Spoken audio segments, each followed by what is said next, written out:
শনিবার গভীর রাত সাবেক এমপি শাম্মী আহমেদের গুলশানের বাসায় গিয়ে ৪০ লাখ টাকা চাঁদা দাবি করেন সমন্বয় পরিচয় দানকারী কয়েকজন যুবক। চাঁদা না দিলে তাকে পুলিশে ধরিয়ে দেওয়ারও হুমকিও দেয়া হয়। সেই অভিযোগে গ্রেফতার করা হয় ৫ যুবককে, যার একজনের নাম আব্দুর রাজ্জাক রিয়াদ। গ্রেফতারের পর বেরিয়ে এলো রিয়াদের আসল পরিচয়, যা রীতিমতো চমকে দেওয়ার মতো। বর্তমানে এনসিপির নেতাদের ঘনিষ্ঠ ও সমন্বয়ক পরিচয়দানকারী রিয়াদ একসময় ছিলেন আওয়ামী লীগের কাদের মির্জার অস্ত্রধারী ক্যাডার। আওয়ামী সরকারের পতনের পর তিনি হয়ে উঠেছেন সরকার বিরোধী আন্দোলনের নেতৃত্বদানকারীদের ঘনিষ্ঠজন। আজ পরিচয় দিচ্ছেন ছাত্র প্রতিনিধি হিসেবে।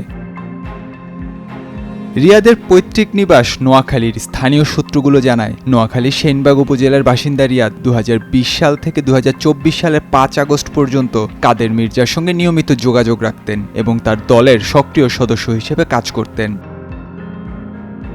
রিয়াদের বাবা ছিলেন পেশায় দিনমজুর। কিছুদিন আগেও দিনমজুর বা রিকশা চালক বাবার সন্তান হিসেবে পরিচিত রিয়াদ অল্প সময় অর্থবিত্ত ও ক্ষমতার চূড়ায় উঠে আসেন।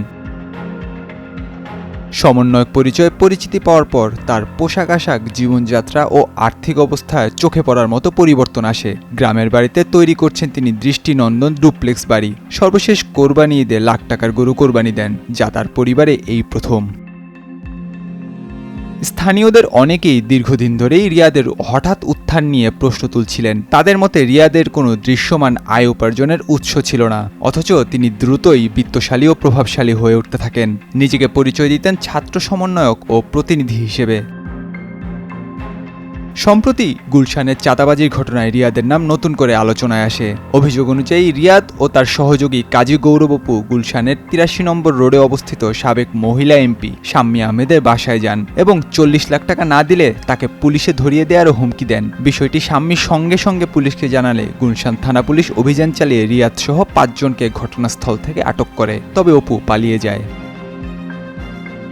রিয়াদের এই ঘটনা জন্ম দেয় বেশ কিছু প্রশ্নের। এই ছাত্র সমন্বয় কি আদৌ ছাত্র, নাকি এটি ছিল বড় কোনো সিন্ডিকেটের মুখোশ? এই রিয়াদ কিভাবে এমন জাল বিস্তার করলো? কে বা কারা তাকে এই জায়গায় নিয়ে এলো? হয়তো এগুলো প্রশ্নই থেকে যাবে আজীবন, উত্তর মিলবে না কাশ্মীর কালেও। এই গল্প এক রিয়াদের না, এই গল্প সেই সব মুখোশধারীদের যারা সমন্বয়ক পরিচয়ে ছড়িয়ে রাখছেন ভয়, ক্ষমতা আর পাচ্ছেন অর্থের ফাঁদ। নাহিয়ান আরিফিন, নয়া দিগন্ত।